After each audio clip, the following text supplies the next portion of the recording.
dafa am li ngay dialogue et on se rappelle le président de la République Macky Sall à l'époque que avant même élection présidentielle ou bien législative il a toujours dialogué avec son opposition day dialoguer dans le temps et dans l'espace et c'est important le temps parce que su ma nee le temps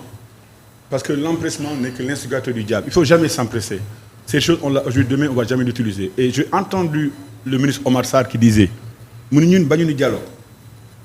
seen collègue yu bari xam naa leen nekk nañ fi avant on a assisté à plusieurs dialogues plusieurs négociations avec le gouvernement mais dafa am loo xam ne lu ñuul ci sow bi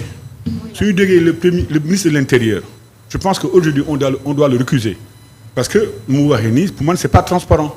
parce que il devrait être une personne neutre mais quand il dit que ces gens-là ne sont pas prêts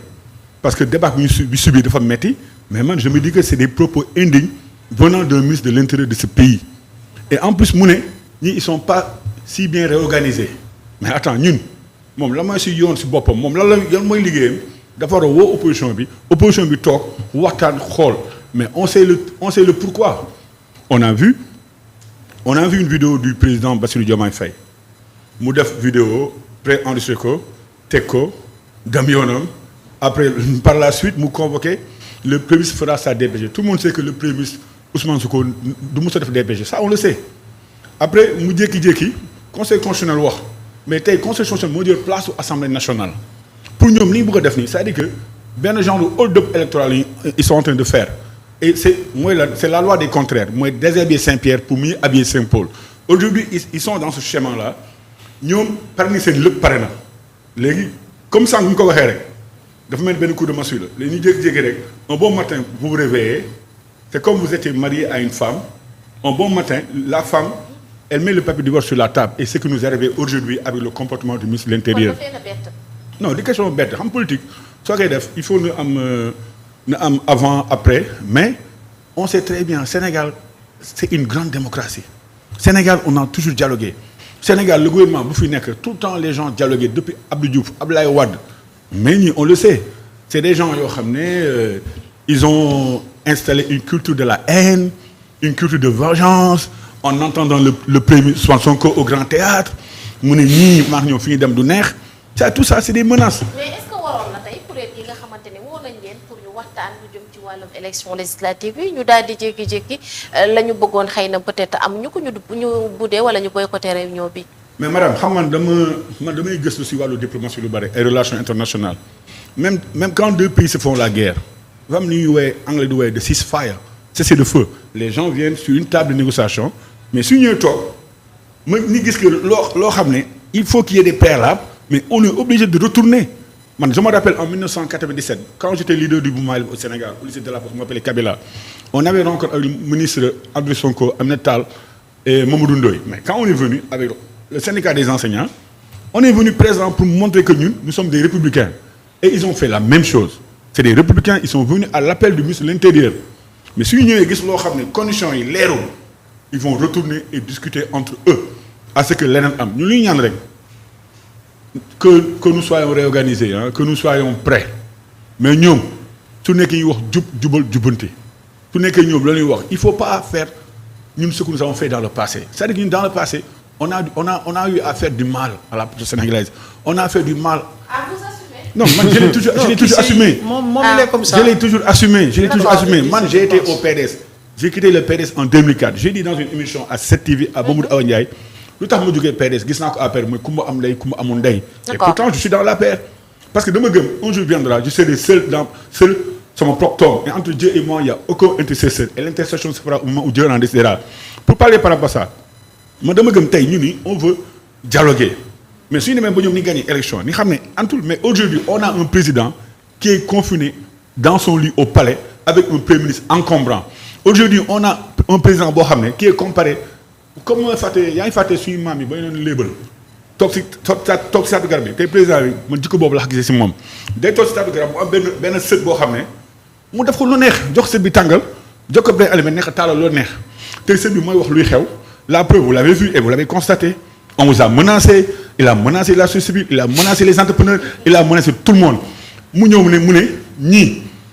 DPG du am du ñu gis sama taxandeer mu jékki-jékki joxe ay décisions ni xëy suba président mi def ko mais aujourd'hui ñun lu ñu bëgg sax que élection présidentielle dafa am anticipé parce que on n'a pas de président dans ce pays. d'accord alors Beyna. taxawaay yu jógee ju ñu dégg wàllu intérieur taxawaay la boo xamante ne wala kàddu yoo xamante ne waroon na koo yëkkati ndax li nga xamante ni moom la waa ATEL daal di doxalee tey. waaw gis nga fi mu toll nii gars yi dañu leen duma yoo xam ne du suba wala ginnaaw dañuy yeewu dóor yi leen dóor moo metti te lii pour man lancement la rek duma leen doon bëri dem ci élection présidentielle yi population sénégalaise bi comprendre nañ moom il a avoué que ils ont fait trop de mal à la population sénégalaise population nag jël nag seen responsabilité en 2 mains toog xool bu baax ñan ñi nga xam ne ñooy di wax dëgg ñooy taxaw ci seen métit ñi nga xam ne ñoo un projet bi nga xam ne porteur d'espoir bu mën a libérer Sénégal ci guute gi mu nekk depuis 1960 gars yi ils ont compris ils ont fait le pour et le contre ñu xam ne fii lii moo wóor lii moo dëgër et ils ont opté pour ça. mais kàddu yi jógee ci yëkkati ndax kàddoom la. yu mu war a yëkkati bien sûr parce que c'est un constat il a fait un constat ATEL bi ñuy tegee seen kii bi kër ñëpp on l'a suivi bi ñu seen conférence de presse bi lañ doon laajte dialogue mais ñu woo la dialogue nga ñëw nga gedd parce que en réalité bëgguñu dialogue xam naa lañ bëgg bëggutuñu élection am parce que bu jëmee élection gàcce lañ fay jëlee c'est juste ça parce que xam nañ ne population bi ils ont déjà fait le choix élection lañ jëm qu'il pleuve ou qu'il neige dañuy dem élection te élection yi mënuloo ñaax amul ko xamoon nañu dem élection c'était prévu ñëpp xamoon nañ assemblée bi même ñoom waa APR bu ñu gagné woon du ñu gouverner ak assemblée bi c'était prévu ñëpp xamoon nañ ko te nag élection yi ñu dem c'est des situations exceptionnelles la situation exceptionnelle mesure exceptionnelle élection yi code électoral du ko encadré élection bi constitution bi nga encadré moom moo la imposer bés bi nga koy tas bés boobu da nga am devoiru tànn date bi nga xam ne ça sera entre 2 à 3 mois loolu c'est clair net et limpide ñëpp xam nañ ko. mais est-ce que jëf yi bettu leen ba nekk loo xamante ne waajaluñ seen bopp. non yëf yi bettu leen population da leen raw et que du ma leen jotee duma bërki démb dafa metti loolu ba mun duñ cee jógati loolu lay wax ji c'est que wax bi duñ ko raay dañ koy wax mu leer fi mu toll nii ñoom xam nañ ne xam nga tamit élection lan la làmb la booy xeex da ngay xeex koo tollal doole waaye ku la doole fuuf duma la bëri du muy metti ne la kaa ñu xeexaat li ñuy def nag moo war daw ba jéggi saaku yi. d'accord alors da ngeen di daw wala da ngeen a daw. waaw bon c'est que Beyna mi ngi may reetaan loo sax parce que man dans un premier temps man su ma gisee ñoom ñuy gouverner ak façon bi ñuy gouverner man je me demande man je vis au Sénégal ou pas parce que dama jàpp ne ku yor nguur tey war a gouverner population bi Sénégal ñëpp ñi leen jox majorité ngeen ne vous avez 54%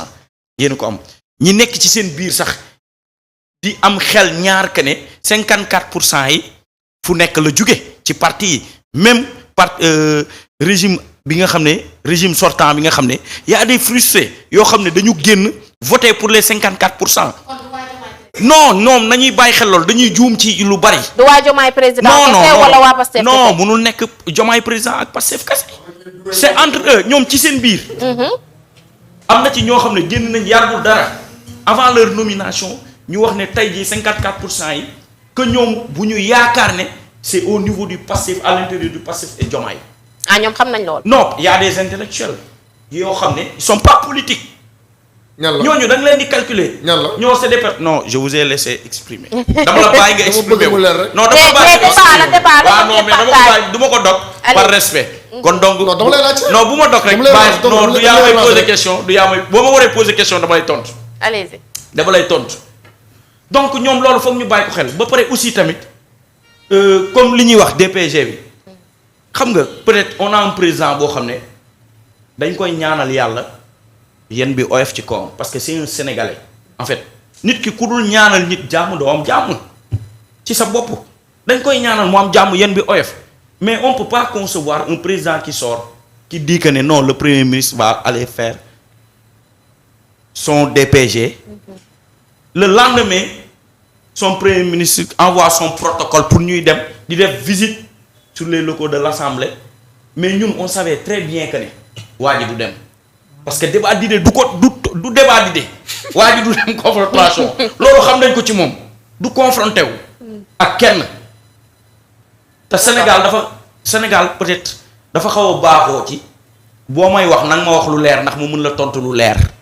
mais est-ce que du yéen tamit foofu ngeen ko wekk ci seen débat yi. déedéet wekkuñu ko foofu. xam nga ci fuñ ko wekk. waaw mooy maanaam dañ ko wekk ci nga xam ne booy toog di wax ak sénégalais yi da nga leen war a wax loo xam ne tey ji yow bu ëllëgee yow boo jàkkaarloo ak ñoom duñ la ne yow yaa waxoon lii non ngay sikki sàkk naan nii laa ko waxee woon wala dama ko bëggoon waxee nii kilifa dafay moytu loolu kilifa dafay moytu aussi di wax loo xam ne bu ëllëgee yow dañ lay woo ci penc mi taaj la ci penc mi di la wax naan la ah kilifa gi kat yow yaa ñu waxoon tel jour lii dafay am te lii amu fi. waaye mais gedd gi pour lan la. ah ñu woo leen waxtaan non gedd amul comme sama collègue li mu koy waxee René un ministre de l'intérieur dañ koy xaar ci beneen méthode beneen façon mooy maanaam ñoom ñi nga xam ne ñoo war a organiser élection yi ñoom ñi nga xam ne les Sénégalais doivent avoir confiance sur eux bu fekkee yow yaay ñëw tey même si y a des problèmes au niveau de ñëpp xam nañ ne fu ay kilifa daje ay responsable daje y aura toujours des tiraillements ku nekk opposition ku nekk ci nguur yam ku nekk opposition ak ku nekk ci nguur yam ndax xëccoo la affaire politique xëccoo la donc loolu bu ci amee tey moom war na mën a génn am beneen kàddu bu muy waxee boo xam ne yow di nga wax kàddu kilifa boo xam ne nit ñi buñ la gisee dinañ la naaw mais tey munoo toog naan non ñoom pare gu ñu s'apprête à non pare gu ñu boo xam ne tey majeure partie bi ñi ngi am déception tey ci loo xam ne ci ay 6 mois la les gens veulent même que demain les élections soient élection présidentielle am locale am dañ ko yàkkamti parce que am na leen loo xam ne rek dañ koy dund. d'accord dañ koy dund mu metti ñu parce que am na leen loo xam ne rek. lu ñuy dund actuellement nii. non ci da nga koy xool ci collectivité territoriales yi. y a beaucoup de responsables passifs yoo xam ne dañ leen élire au niveau des communes. te ils habitent même pas dans les communes dëkkuñu fa les problèmes des communes. mënuñu ko xam mënuñu régler problème ñoo xam ne boo leen di jox tey jii. ay invitation conseil municipal yow tu n'arrives même pas à les identifier dans la commune loolu moo njëkk mais loolu yéen est-ce que signalé woon ngeen ko. ca élection locale yi ñu doon amal ba tey jii waaye. non élection non am na loo xam ne population bi y a des gens yoo xam ne ils sont pas trop politiques pour savoir ce qui se passe au niveau des mairies. d'accord mais boo ko xoolee Sénégalais yi encore une fois bu ñuy fal. dañu xool li ñuy fare. d'accord bul xool ci da nga mer. wala da nga mere nit ki. comme kii ñu ko waxee dans notre parti on sait que y a trop de dégâts yoo xam ne moom mu ñu poussé fii tey. d'accord ci méthode bu ñu am mais dégâts yooyu noonu ñun tout question de dañuy tas mais question de dañuy réformer waat. defar waat. dinañ ci ñëw. waaw defar waat ci suñu biir. dinañ ci ñëw mais pas dispersion. non voilà alors tey ni mu waxee ni est-ce que du day wane ni ci seen discours noonee lañ bëgg a doxalee pour ci élection yi ñu jëm.